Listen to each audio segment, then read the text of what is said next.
Денеска првото утренско кафе го пиеме со Наташа Ристевска, професор по оделенска настава.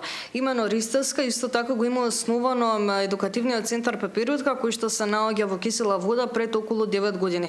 Ке напоменеме во продолжение нешто повеќе за нејзината кариера и нејзиното искуство како оделенски наставник, но воедно и за сите активности кои што се спроведуваат токму во овој центар. Ристевска, добро утро и добро дојдовте во нашата утренска емисија. Добро утро, добро ве најдов.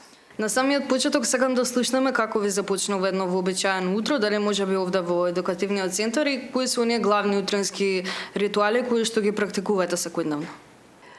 Значи, утрото го започнувам во едукативниот центар Пепирутка со утренско кафе, додека не се дојде дечињата, да се напијам кафе, да се подготвам за тековниот ден, односно активностите кои ни следат со децата. Интересно ли е рано наутро да се поминува време со дечиња? Па интересно е. И доколку не сум расуната, ќе ме расунат дефинитивно. Да. Пред да напоменеме нешто за едукативниот центар, може ли да слушнеме за вашето искуство во оделенската настава? Значи, јас сум професор по оделенска настава и магистар по настава. Работното искуство го започнав во центарот пред 9 години. Претходно одев на замена во училишта како професор по оделенска настава и решив нешто поразлично да се насочам, односно образованието мое да го насочам кон овој центар. Го отворив пред 9 години за дечиња кои пред и после училиште имаат потреба да се згрижат во центарот, да напишат домашна задача, ги научат лекциите и да бидат подготвени за тековниот или наредниот ден во училиште. Колку време работевте како замена?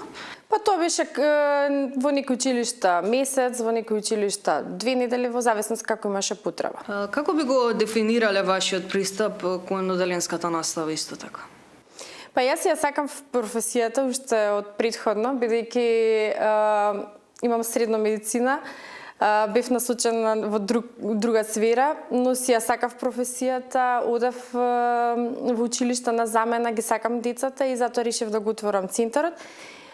Оделенската настава е сепак се работи со дечиња каде што треба да се описменат, се нарекува празен бел лист кој ние треба да го испишеме, тоа се дечињата, така да... Како се справувате со ученици кои имаат различни потреби, пример ученици кои имаат потешкоти во учењето и слично? Најпрво кога ќе дојдат во центарот, го објаснуваме тоа што не им е јасно од училиште, односно материјалот што го земале, дали математика, македонски, природни или општество. Потоа им се дава насока сами да ја напишат домашната задача. Потоа ние ја проверуваме да видиме дали е се во ред. Со тоа сакам да ги поттикнам да децата самостојно да си ја завршат домашната задача и многу побрзо да го совладаат материјалот. За разлика ако ние постојано им го да кажам народни изџвакаме материјалот, е многу потешко и за понатамо во погорните оделенија каде што треба пообемни лекции да се научат. Кој е најголемиот предизвик со кој сте се сретнале од основање на самиот центар, па се досега зборувам во однос на работните односи? Значи, во целиот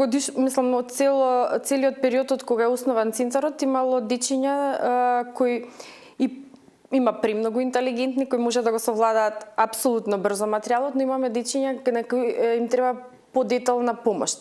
Најголем предизвик ми беше детенце кое до трето оделение не можеше ни да чита ни да пишува, така да во трето оделение се запиша во центарот и за многу краток период ги совладавме трите оделенија, условно кажано, значи научивме азбуката, научивме да пишуваме, да читаме, паралелно се учеше и латиница. Додека ја учевме латиницата, многу побрзо ја совладам за разлика од кирилицата. Тоа ми беше најголемиот предизвик и среќна сум што успеав детето заедно да успееме да го совлада материјалот. За да стигнете до тој успех и вие и детенцето, верувам дека бил присутен стрес кај вас? Апсолутно. Како се справувате со стресот кој произлегува од вакви ситуации, генерално од вашите работни обврски?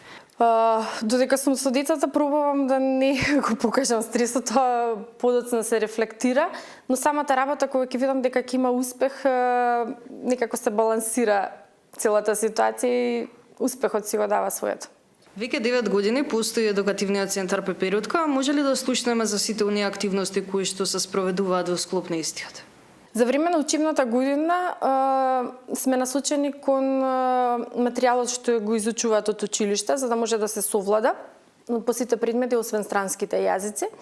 Кога ќе завршат со тие активности, доколку има слободен период, имаме едукативни игри кои се на база исто така на повторување на материјалот.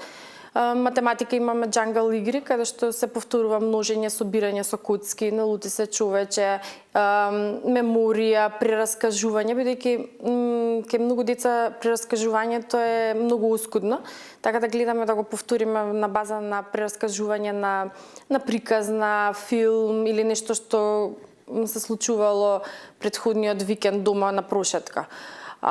Исто така изработуваме работилници за престојните празници. Сега, бидејќи ни престои нова година, имавме новогодишна работилница каде што децата беа активни, своите креативности ги покажа. Целта е насочена на тој дел. Еве за време на сите активности, на сите комуникации, време поминато заедно со дечињата, како ја градите самата доверба со дечињата и таа добра комуникација? Па, пред се треба да бидеш добар професор. Јас сум и многу строг професор. Така да, кога ќе постигнеш авторитет врз децата, тогаш можеш и да имаш добра работна атмосфера и позитивна и да ги постигнеш сите поставени цели. Што подразбираме поточно под строг? Под строг дисциплината да биде на високо ниво. Значи, тука сме во центарот дојдени за да научиме и тоа што ќе го научат понатаму да го практикуваат во понатамошното образование. Така да имам дечиња што веќе поминале во центарот и се, да кажам, капацитет, одат на надпревари по математика. Имав детенце пред неколку години што го спремав математика, беше прво место на општинско ниво и трето место на ниво на град Скопје, така да строгоста мислам дека во учењето, дека тоа што ќе дојдат во центарот не се само да го поминат времето ради реда, да ги чуваме, бидејќи за тоа се градинките, овде е едукативниот дел за да ги научиме и да биде совладан материјалот. Значи строгоста функционира. Да. Ви благодарам многу за одвоеното време што имавме можност да го испиеме првото утренско кафе и воедно да слушнеме нешто повеќе за вашата професија и за самиот центар. Ви благодарам многу.